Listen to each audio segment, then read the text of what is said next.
கர்த்தருடைய நாமத்துக்கு ஸ்தோத்திரம். இயேசு கிறிஸ்துவின் விலையேற பெற்ற நாமத்தினாலே இந்த வேத தியான நிகழ்ச்சிக்கு வந்திருக்கிற வாலிப பிள்ளைகள் எல்லாரையும் நாங்கள் வாழ்த்துகிறோம்.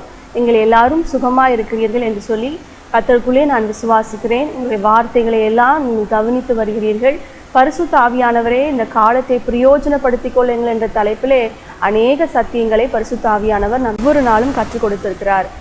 எலியா தீர்க்கதரிசியை குறித்து 2 வாரங்களிலே அநேக சத்தியங்களை, எலியாவுடைய வாழ்க்கையிலே காணப்பட்ட கீழ்ப்படிதலை குறித்தும், எலியாவுடைய வாழ்க்கையிலே வந்த சோர்வை அவர் எவ்வாறு மேற்கொண்டார் என்பதை குறித்தும் போன 2 செய்திகளிலே நாம் பார்த்தோம். இன்றும் கூட எலியா பரலோகத்துக்கு எடுத்துக்கொள்ளப்படுதல், எலியா எலிசாவுக்கு வைத்த பரீட்சை என்று சொல்லி இந்த 2 அனுபவங்களிலிருந்து சில செய்திகளை நாம் கற்றுக்கொள்ள இருக்கிறோம். அதற்கு முன்பதாக கண்களை மூடி ஜெபிக்கலாமா?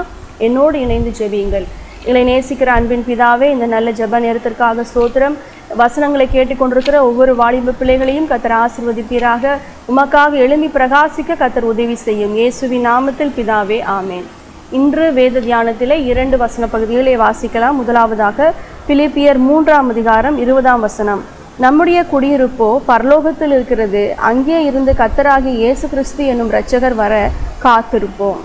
இன்னொரு வேத பகுதியை 2 ராஜாக்களின் புஸ்தகம் 2ஆம் அதிகாரம் 8ஆம் வசனத்திலே நாம் வாசிக்கிறோம். அப்பொழுது எலியா தன் சால்வையை எடுத்து முறுக்கி தண்ணீரை அடித்தான், அது 2 பக்கமாய் பிரிந்தது, அவர்கள் இருவரும் உலர்ந்த தரை வழியாக அக்கறைக்கு போனார்கள். இந்த 2 ராஜாக்களின் புஸ்தகம் 2ஆம் பகுதியிலே எலியா எலிசாவுடைய வாழ்க்கையிலே அநேக பிரயாணங்களை நாம் வாசிக்கிறோம்.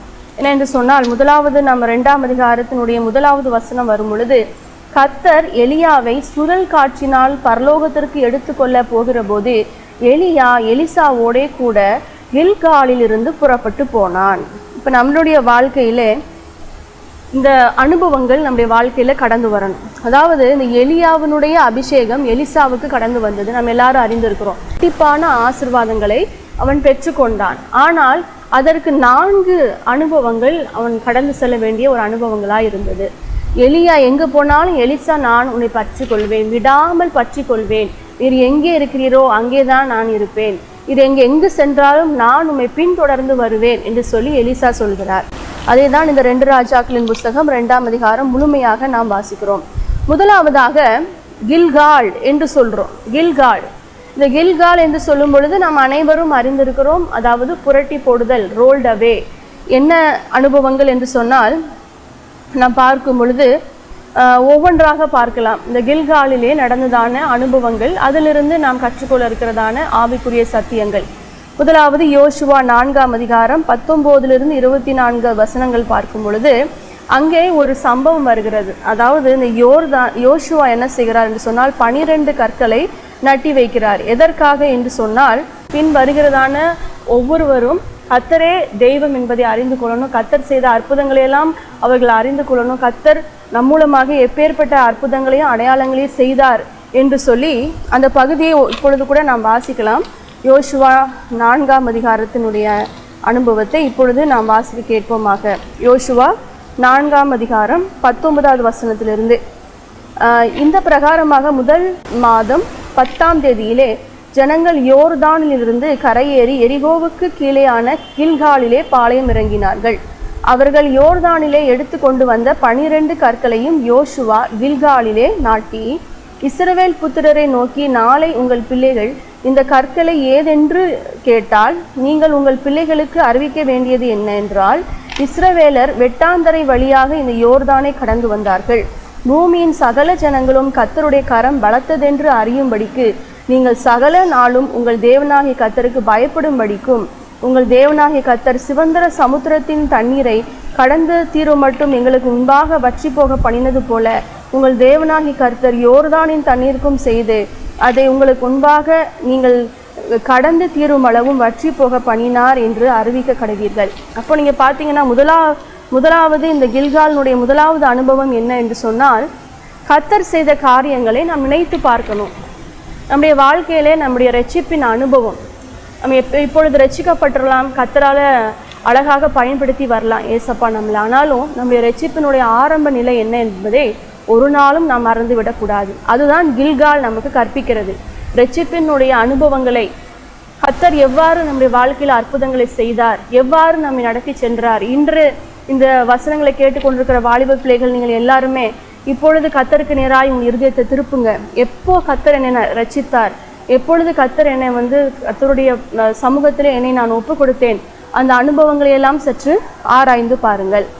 அடுத்தபடியாக அடுத்த அனுபவம் எங்கே இருக்கிறது என்று சொன்னால், யோசுவாவினுடைய புஸ்தகம் 4ஆம் அதிகாரத்தில் நாம் அதை வாசிக்கிறோம். யோசுவாவினுடைய புஸ்தகம் 1வது அனுபவத்திலே நம்முடைய ரட்சிப்பினுடைய முதல் நிலை, நாம் எவ்வாறு ரட்சிக்கப்பட்டோம் என்பதை நாம் அறிய வேண்டும் என்பதே கில்கால் என்றதான அந்த இடம் நமக்கு கற்பிக்கிறது. 5ஆம் அதிகாரம் 2ஆம் வசனத்தில், அக்காலத்திலே கர்த்தர் யோசுவாவை நோக்கி, நீ கருகான கத்தியை உண்டாக்கி திரும்ப 2ஆம் விசை இஸ்ரவேல் புத்திரரை விருத்த சேதனம் பண்ணு என்றார். ஏன்னு சொன்னால், அவங்க எகிப்திலிருந்து கடந்து வந்த பொழுது வனாந்தரத்திலே அநேக பிள்ளைகள் பிறந்தார்கள் இஸ்ரவேலருக்கு. அதில் அநேகருக்கு அவங்க விருத்த சேதனம் பண்ணாமல் இருந்தாங்க. அப்போ இந்த விருத்த சேதனம் பண்ணணுன்றதான அந்த காரியத்தை இந்த 5ஆம் அதிகாரம் 2ஆம் வசனம் சொல்லுகிறது. 6லிருந்து 9 வசனங்கள் வாசிக்கும் பொழுது, கர்த்தருடைய சத்தத்திற்கு கீழ்ப்படியாமற் போன எகிப்திலிருந்து புறப்பட்ட யுத்த புருஷரான யாவரும் இஸ்ரவேல் புத்திரர் 40 வருஷம் வனாந்தரத்தில் நடந்து திரிந்தார்கள். கர்த்தர் எங்களுக்கு கொடுக்கும்படி அவர்கள் பிதாக்களுக்கு ஆணையிட்ட பாலும் தேனும் ஓடுகிற தேசத்தை அவர்கள் காண்பதில்லை என்று கர்த்தர் அவர்களுக்கு ஆணையிட்டிருந்தார். அவர்களுக்கு பதிலாக அவர் எழும்ப பண்ணின அவர்கள் பிள்ளைகள் யோசுவா விருத்த சேதனம் பண்ணினான். வழியிலே அவர்களை விருத்த சேதனம் பண்ணினதினால் அவர்கள் விருத்த சேதனம் இல்லாதிருந்தார்கள். அப்போ இந்த காரியம் என்ன சொல்கிறது? விருத்த சேதனம் என்பது எதை குறிக்கிறது என்று சொன்னால், நம்முடைய வாழ்க்கையிலே கர்த்தருக்கென்று நாம் நம்முடைய இருதயத்தை விருத்த சேதனம் பண்ண வேண்டும். பாவ வாழ்க்கையை நாம் விட வேண்டும்.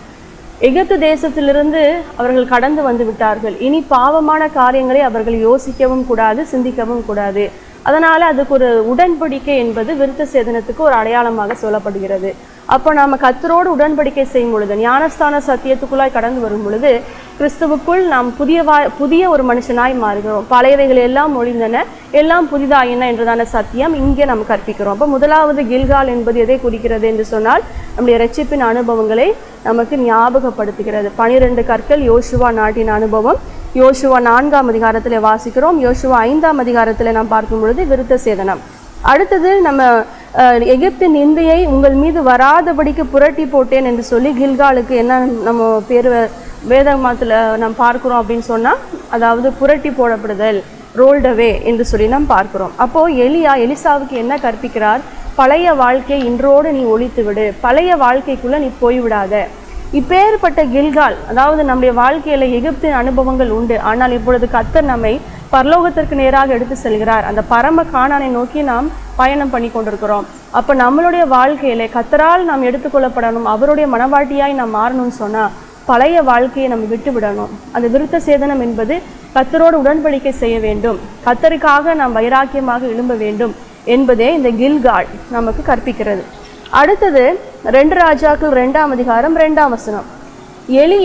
எலிசாவை நோக்கி, நீ இங்கே இரு, கர்த்தர் என்னை பெத்தேல் மட்டும் போக அனுப்புகிறார் என்றான். அதற்கு எலிசா, நான் உம்மை விடுகிறதில்லை என்று கர்த்தரின் ஜீவனையும் உம்முடைய ஜீவனை கொண்டும் சொல்கிறேன். அப்படியே இருவரும் பெத்தேலுக்கு போனார்கள். இப்போ 2வது இடம் என்ன? பெத்தேல். பெத்தேல் நம்ம எல்லாரும் அறிந்திருக்கிறோம், கர்த்தரின் வீடு, அப்பத்தின் வீடு. பெத்தேல் என்று எப்பொழுது பேர் வந்தது என்பதே ஆதியாகமம் 28ஆம் அதிகாரம் 10 முதல் 19 வசனங்களை வாசிக்கிறோம். யாக்கோபு பேர்சேபாவை விட்டு ஆரானுக்கு போக பிரயாணம் பண்ணி ஒரு இடத்திலே தங்கினார் இல்லையா?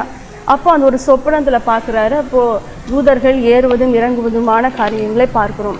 அநேகரால் கைவிடப்பட்டு, தன்னுடைய சொந்த சகோதரனால் அதிகமாய் நிந்திக்கப்பட்டு, ஒன்றுமில்லாத சூழ்நிலையிலே ஒரு அனாதையை போல யாக்கோபு இங்கே படுத்து கொண்டிருக்கிறார். நித்திரை பண்ணும் பொழுது இரவிலே ஒரு சொப்பனத்தை கர்த்தர் காண்பிக்கிறார். அந்த சொப்பனத்தில் ஆண்டவர் சொல்றார், நீ படுத்திருக்கிற இந்த பூமியை நான் உனக்கு சுதந்திரமாய் கொடுப்பேன் என்று சொல்லி, உடனே காலையில் எழும்பின உடனே அந்த கல்லை அபிஷேகம் பண்ணி அங்கே பெத்தேல் என்று சொல்லி பேரிடுகிற அனுபவத்தை நாம் பார்க்கிறோம். அப்போ இந்த பெத்தேல் எதை கற்பிக்கிறது? ஆண்டவரோடு இருக்கிற ஐக்கியத்தை குறிக்கிறது, ஃபெலோஷிப் வித் காட். அப்போ பெத்தேலுக்கு போக ஆசீர்வாதங்கள், பெத்தேலுக்கு போக நமக்கு வேண்டிய ஆசீர்வாதங்கள் என்ன என்று சொன்னால், கர்த்தரின் நாமம் தொழுது கொள்ளப்பட்ட இடம்தான் இந்த பெத்தேல். ஆதியாகமம் 13ஆம் அதிகாரத்தில் ஆபிரகாமின் தேவன் ஆசீர்வதிக்கப்பட்டு ஆபிரகாம் கர்த்தருக்கென்று ஒரு பலிபீடம் கட்டினார். அதனால கர்த்தரை தொழுது கொள்கிற இடம்தான் இந்த பெத்தேல். தரிசனம் காண்கிற இடம், வாக்குத்தத்தங்களை பெறும் இடம், பொருத்தனைகளை பெறும் இடம், ஜபங்களை ஏறெடுக்கும் இடம், பூலோகத்தையும் பரலோகத்தையும் இணைக்கும் இடம்தான் இந்த பெத்தேல். முதலாவது புரட்டி போடுதல். பாவ வாழ்க்கையை விட்டு நாம் கடந்து வந்தவுடனே ஏசப்பாவோடு ஐக்கியப்படணும். ஏசப்பாவோடு அந்த சிந்தனை, அந்த ஏசப்பாவை குறித்ததான வாஞ்சை, அவருடைய வசனத்தை குறித்ததான வாஞ்சை நமக்குள்ளே கடந்து வரணும். எப்படி இந்த எலியாவின் மேலே ஒரு வாஞ்சை உள்ளவராய், எங்கு சென்றாலும் நான் வருவேன், எனக்கு அந்த இரட்டந்தனையான ஆசீர்வாதம், ஆவிக்குரிய ஆசீர்வாதம் வரணும்னு சொல்லி வாஞ்சையோடு இருந்தாரோ, அதே போல் நீங்களும் இருப்பீங்கன்னு சொன்னால் கர்த்தர் உங்களை ஆசீர்வதிப்பார். ஆனால் கொஞ்ச நாள் கழிச்ச பிறகு இந்த பெத்தேல் எப்படி ஆயிடுச்சு நம்ம அறிஞ்சிருக்கிறோம். விக்கிரகங்கள் நிறைந்த, அதாவது இந்த 2 பகுதியாக பிரிக்கப்பட்டது. அதாவது தென்பகுதி, வடப்பகுதி. தென்பகுதியிலே 2 கோத்திரங்கள், வடப்பகுதியிலே 10 கோத்திரங்கள். அப்பொழுது எரோபியாம் என்ன செய்கிறார் என்று சொன்னால், இந்த பெத்தேலிலே ஒரு பொன் கன்றுக்குட்டியை நட்டி வைக்கிறார். இது நிமித்தமாக விக்கிரகங்கள் நிறைந்த இடமாக பெத்தேல் மாறி போனது. இதை கேட்டுக்கொண்டிருக்கிற வாலிப பிள்ளைகள், உங்கள் ஒவ்வொருவரையும் பார்த்து இப்பொழுது பரிசுத்த ஆவியானவர் ஒரு வார்த்தை கேட்கிறார். கர்த்தருடைய சமூகத்தை விரும்பி கொண்டு கர்த்தருக்காக ஊழியம் செய்து கர்த்தரே நாம் சார்ந்து கொண்டிருந்த நம்மளுடைய வாழ்க்கையிலே நாம் வேற ஏதாவது ஒரு காரியத்திற்கு இடம் கொடுத்துருக்குறோமா? சற்று ஆராய்ந்து பாருங்க. நம்முடைய வாழ்க்கையிலே வேதனை உண்டாக்குற வழிகள் என்னவென்று சொல்லி நிதானித்து பாருங்க. ஆத்மாவோடு பேசி பாருங்க. ஏசப்பாவுக்கு கொடுக்குற இடத்த கொடுத்துருக்குறீங்களா? ஏசப்பாவோடு இருக்கிற அந்த பர்சனல் ஃபெலோஷிப்புக்கு விரோதமாக என்னென்ன காரியங்கள் எழும்புகிறதோ அது எல்லாம் விக்கிரகங்கள் தான். அவைகளை நம்ம விட்டு எடுத்து போடணும். இதுதான் எலியா தன்னுடைய சீடனாக இருக்கிறதான எலிசாவுக்கு கற்பிக்கிறார். சரியா? அடுத்தபடியாக அடுத்து அவர்கள் எங்கே செல்கிறார்கள் என்று சொன்னால் 2 ராஜாக்கள் 2ஆம் அதிகாரம் 4ஆம் வசனம். பின்பு எலியா அவனை நோக்கி, எலிசாவே, நீ இங்கே இரு, கர்த்தர் என்னை எரிகோ மட்டும் போக அனுப்புகிறார் என்றான். அதற்கு அவன், நான் உம்மை விடுகிறதில்லை என்று கர்த்தருடைய ஜீவனையும் உம்முடைய ஜீவனையும் கொண்டு சொல்கிறேன். அப்படியே அவர்கள் எரிகோவுக்கு வந்தார்கள். 3வது இடம் எரிகோ. எரிகோவில் தான் நம்ம எல்லாரும் அறிந்திருக்கிறோம். யோசுவாவுக்கு கர்த்தர் கொடுத்ததான முதல் யுத்தத்திலே வெற்றி பெற்றார்கள். துதியின் சத்தத்தை எழும்ப பண்ணும் பொழுது எரிகோவின் மதில்கள் உடைந்தது. அப்போ அந்த ஏசப்பா நமக்கு சொல்ற ஒரு காரியம், நம்ம கர்த்தரோடு ஐக்கியப்படும் பொழுது, உலக பாவ வாழ்க்கையை விட்டு கர்த்தரோடு ஐக்கியப்பட்டு வந்து 3வது பகுதியில் இந்த உலகத்தோடு நமக்கு போராட்டங்கள் இருக்கிறது. மாம்சத்தோடு இரத்தத்தோடு மட்டுமல்லாமல் துரைத்தனங்களோடு, அந்தகார லோகாதிபதிகளோடு, வானமண்டலத்தின் பொல்லாத சேனைகளோடு அனுதினமும் நமக்கு போராட்டம் இருக்கிறது. அப்போ அந்த போராட்டத்திலே யுத்தம் செய்கிறது கர்த்தர். நீங்கள் அமைதலாக இருந்து கர்த்தரே தெய்வம் என்று அறிந்து கொள்ளுங்கள். அதுதான் இஸ்ரவேல் ஜனங்கள் யோசுவாவினுடைய வார்த்தை கேட்டு செய்தார்கள். 6 நாட்கள் அமைதலாக இருந்தார்கள். 7வது நாள் ஆர்ப்பரித்து அவர்கள் துதிக்கும் பொழுது எரிகோவினுடைய மதில்கள் உடைந்து போனது. அவைகளை யோசுவா 6ஆம் அதிகாரம் 1 முதல் 5 வசனங்களிலே நாம் வாசிக்கிறோம். அப்போ நாம் பார்க்கும் பொழுது விசுவாசமுடைய வாழ்க்கை என்பது அந்த எரிகோ நமக்கு கற்பிக்கிறது. அடுத்தபடியாக நாம் பார்க்கும் பொழுது எரிகோ பட்டணம் அநேக அனுபவங்களை முதலாவது எலியாவுடைய செய்தியில், முதலாவது செய்தியிலே எரிகோ பட்டணத்தை குறித்து அநேக சத்தியங்களை நான் உங்களுக்கு சொல்லியிருந்தேன். ஆவிக்குரிய வாழ்விலே முன்னேறி செல்லும் பொழுது நிறைய தடைக்கற்கள் நமக்கு வரும். ஏன்னு சொன்னால், இஸ்ரவேல் ஜனங்கள் அடுத்த இடத்து இந்த கானான் தேசத்துக்கு போவதற்கு பல தூரம் ஒவ்வொன்றாக கடந்து செல்லணும். ஆனால் அங்கே எரிகோ ஒரு மதிலை போல் இருக்கிறது, ஒரு தடைக்கல்லை போல் இருக்கிறது. அதே மாதிரி இன்றைக்கி உங்களுடைய வாழ்க்கையிலும் ஆவிக்குரிய வளர்ச்சிக்கு நீங்கள் முன்னேறி செல்ல போக விடாமல் பல தடைக்கற்கள் நிற்கும். அப்போ நீங்கள் என்ன செய்யணும்? இந்த இஸ்ரவேல் ஜனங்கள் செய்தது போல கர்த்தரை துதிக்க வேண்டும். ஹல்லேலூயா! கர்த்தரை நான் எக்காலத்திலும் ஸ்தோத்தரிப்பேன், அவர் துதி எப்பொழுதும் என் வாயில் இருக்கும். இந்த ஜனத்தை எனக்கென்று ஏற்படுத்தினேன், இவர்கள் என் துதியை சொல்லி வருவார்கள். சுவாசம் உள்ள யாவும் கர்த்தரை துதிப்பதாக. ஹல்லேலூயா! இந்த வார்த்தை கேட்டுக்கொண்டிருக்கிற நீங்கள் ஒவ்வொரு வாலிப பிள்ளைகளும் கர்த்தரை துதிக்க ஆரம்பித்தா கர்த்தர் அங்கே கிரியை செய்ய ஆரம்பிச்சிருவார். நம்ம சும்மா இருந்து இயேசுவே ஆண்டவர் என்பதை நாம் அறிந்து கொள்ள முடியும். அதுதான் எரிகோ நமக்கு கற்பிக்கிறது. அடுத்தது, இந்த எரிகோ பேரீச்ச மரங்களின் ஒரு பகுதியாக இருக்கிறது. கனிகள் நிறைந்தது, ஆனால் சாபத்தீடான ஒரு காரியம். ஏன்னு சொன்னால், யோசுவா 7ஆம் அதிகாரம் 20ஆம் வசனத்தில் இந்த எரிகோ அவர்கள் மேற்கொண்ட பிறகு ஒரு பொருட்களும் எடுக்கக்கூடாதுன்னு சொல்லி யோசுவா சொல்லியிருந்தார். ஆனால் இந்த ஆகான் என்பவன் என்ன செய்து கொண்டான்? சில பொருட்களை எடுத்துக்கொண்டான். அதே மாதிரிக்கு இன்னைக்கு உலக காரியங்களில் நம்ம எல்லாரும் தெரிஞ்சிருக்கிறோம், இதெல்லாம் நமக்கு தேவையில்லை, நம்ம அந்த உலகத்திற்கு உண்டானவர்கள் அல்ல என்று சொல்லி. ஆனால் பிசாசானவன் வஞ்சகமாக சில காரியங்களை நமக்கு சொல்லுவான். இது நல்லது, இந்த வாலிப பருவத்தில் இருக்கிறதான உன்னுடைய வயதிலே இதை செய்தால் தவறல்ல என்று சொல்லி சில காரியங்களை சொல்வான். அப்போ அந்த எரிகோவினுடைய சில பொருட்கள் இருக்கிற பொழுது அவர்கள் அடுத்த பட்டணமாகிய ஆயி பட்டணத்திலே அவர்கள் தோற்று போனார்கள். அந்த யுத்தத்திலே கர்த்தர் அவர்களுக்கு ஜெயம் கொடுக்கல. அப்போ நம்முடைய ஆவிக்குரிய வாழ்க்கையிலே நாம் ஒவ்வொரு கட்டமாக நாம் மேற்கொண்டு பரம கானானுக்கு நேராக நாம் பயணம் செல்ல வேண்டும் என்று சொன்னால், எரிகோவினுடைய காரியங்கள், எகிப்தின் அனுபவங்கள் எதுவும் நம்முடைய வாழ்க்கையில பாவ காரியங்கள் இருக்கக்கூடாது. அவைகளை முற்றிலுமாக நாம் எடுத்து எறியும் பொழுது கர்த்தர் நம்மை சுத்திகரித்து அடுத்த நிலைக்குள்ளாக கர்த்தர் நம்மை நடத்தி செல்வார். அடுத்தது ஃப்ராக்ரன்ஸ், மனம் வீசுதல் என்பதும் கூட பல காரியங்கள் எரிகோ பட்டணத்தை குறித்து நாம் வாசிக்கிறோம். கடைசியாக அடுத்த பகுதி என்ன என்று சொன்னால் 2 ராஜாக்கள் 2ஆம் அதிகாரம் 6ஆம் வசனத்திலே, பின்பு எலியா அவனை நோக்கி, நீ இங்கே இரு, கர்த்தர் என்னை யோர்தானுக்கு அனுப்புகிறார் என்றான். அதற்கு அவன், நான் உம்மை விடுகிறதில்லை என்று கர்த்தருடைய ஜீவனையும் உம்முடைய ஜீவனையும் கொண்டு சொல்கிறேன். அப்படியே இருவரும் போனார்கள். இந்த யோர்தான் என்பது ஒரு சவக்கடல் என்று சொல்லி நாம் அறிந்திருக்கிறோம். இந்த யோர்தான் என்ன என்று சொன்னால், நம்முடைய வாழ்க்கையில இந்த யோர்தானுடைய அனுபவங்கள் என்ன, கர்த்தர் அதன் மூலமாக என்ன நமக்கு கற்பிக்கிறார் என்று சொன்னால், இந்த யோர்தானை பிரியும் பொழுதுதான் அவர்கள் அந்த ஒரு சுழல் காற்றிலே அக்கினிமயமான அந்த ஒரு நல்ல ஒரு அனுபவங்கள் அங்கே கடந்து வருகிறது. அந்த இடத்துல கர்த்தர் எலியாவை எடுத்துக்கொண்டார் என்று சொல்லி நாம் பார்க்கிறோம். இங்கே பார்த்தீங்கன்னு சொன்னால் 2 ராஜாக்களின் புஸ்தகம் 2ஆம் அதிகாரத்திலே நாம் பார்க்கும் பொழுது 11ஆம் வசனத்திலே, அவர்கள் பேசிக்கொண்டு நடந்து போகையில் இதோ அக்கினி ரதமும் அக்கினி குதிரைகளும் அவர்கள் நடுவாக வந்து இருவரையும் பிரித்தது. எலியா சுழல் காற்றிலே பரலோகத்திற்கு ஏறி போனான். அதற்கு எலிசா கண்டு, என் தகப்பனே, என் தகப்பனே, இஸ்ரவேலுக்கு ரதமும் குதிரை வீரருமா இருந்தவரே என்று புலம்பினான். அவனை அப்புறம் காணாமல் தன் வஸ்திரத்தை பிடித்து கொண்டு துண்டாக கிழித்தான். பின்பு அவன் எலியாவின் மேல் கீழே விழுந்த சால்வை எடுத்து திரும்பி போய் யோர்தான் கரையிலே நின்றான். இப்போ நீங்கள் பார்க்கும் பொழுது இவர்கள் பேசித்து கொண்டிருக்கிறாங்க. அந்த யோர்தான் என்பது எதை குறிக்கிறது என்று சொன்னால், முதலாவது விசுவாசம். ஏற்கனவே செங்கடல் பிரிந்திருக்கிறது மோசேயின் மூலமாக. அப்போ அந்த எபிரேயர் 11ஆம் அதிகாரம் 29ஆம் வசனத்தில் என்னன்னு வாசிக்கிறோம், அவர்கள் விசுவாசத்தினாலே செங்கடலை பிரிந்து அந்த விசுவாசத்தினாலே செங்கடலின் வழியாக கடந்து சென்றார்கள். அப்போது நம்ம யோர்தான் அனுபவம் முதலாவது விசுவாசத்தை நமக்கு கற்பிக்கிறது. அடுத்து இந்த யோர்தான் என்பது டிசெண்டிங் டவுன், அதே கோயிங் டவுன் என்று சொல்லி மேலே இருந்து கீழே வருகிறது. அப்போது கர்த்தர் சிங்காசனத்திலிருந்து இந்த உலகத்திற்கு கடந்து வந்தார். அதே போல் நாமும் நாமே தாழ்த்தும் பொழுது கர்த்தரால் உயர்த்தப்படுவோம். எலியா தன்னை தாழ்த்தபடினாலே கர்த்தர் அவனை உயர்த்தினார். அதே போல் இந்த வார்த்தை கேட்டுக்கொண்டிருக்கிற நீங்கள் ஒவ்வொருவரும் உடைய வாழ்க்கையிலே நீங்கள் தாழ்மைப்படும் பொழுது நிச்சயமாகவே கர்த்தர் உங்களை உயர்த்துவார். கடைசியாக 2 அனுபவங்களை சொல்லி நான் இப்பொழுது ஜெபிக்க போகிறேன். யோவானுக்கு எழுதின நிருபம் 12ஆம் அதிகாரத்திலே நாம் 2 வசனங்களை வாசிக்க போகிறோம். 23லிருந்து 26ஆம் வசனத்தை வரைக்கும். அதாவது, மெய்யாகவே மெய்யாகவே நான் உங்களுக்கு சொல்கிறேன், கோதுமை மணியானது நிலத்தில் விழுந்து சாகாவிட்டால் தனித்திருக்கும், செத்ததே ஆகில் மிகுந்த பலனை கொடுக்கும்.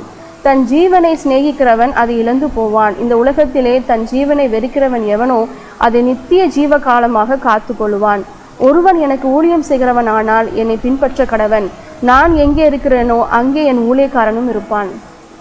அதே போலதான் எலியா எங்கே இருந்தாரோ அங்கே எலிசாவும் இருந்தார். பற்றி கொண்டிருந்தபடினாலே அநேக ஆசீர்வாதங்களை பெற்றுக்கொண்டார். அப்போ இந்த எலியாவுடைய வாழ்க்கையிலே காணப்பட்டதான அந்த நெருக்கங்கள் நிறைந்த அந்த சூழ்நிலையிலே 2 பேர் அங்கே வருகிறதே நாம் பார்க்கலாம். முதலாவதாக நாம் பார்க்கிறோம் ஆகாப், இன்னொருவர் எசபேல். இந்த ஆகாபினுடைய எசபேலுடைய முடிவு எப்படிப்பட்டதாக இருந்தது? 1 ராஜாக்களின் புஸ்தகம் 22ஆம் அதிகாரம் 37ஆம் வசனம் 38ஆம் வசனத்திலே நாம் பார்க்கும் பொழுது, அப்படியே ராஜா இறந்த பின் சமாரியாவுக்கு கொண்டு வரப்பட்டான். ராஜாவை சமாரியாவில் அடக்கம் பண்ணினார்கள்.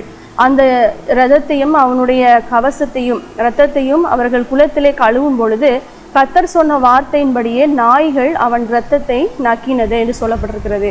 அதே போல எசபேலுடைய மரணம் 2 ராஜாக்களின் புஸ்தகம் 9ஆம் அதிகாரம் 36, 37 வசனங்களை வாசிக்கும் பொழுது, இஸ்ரவேலின் நிலத்திலே நாய்கள் எசபேலின் மாம்சத்தை தின்றது.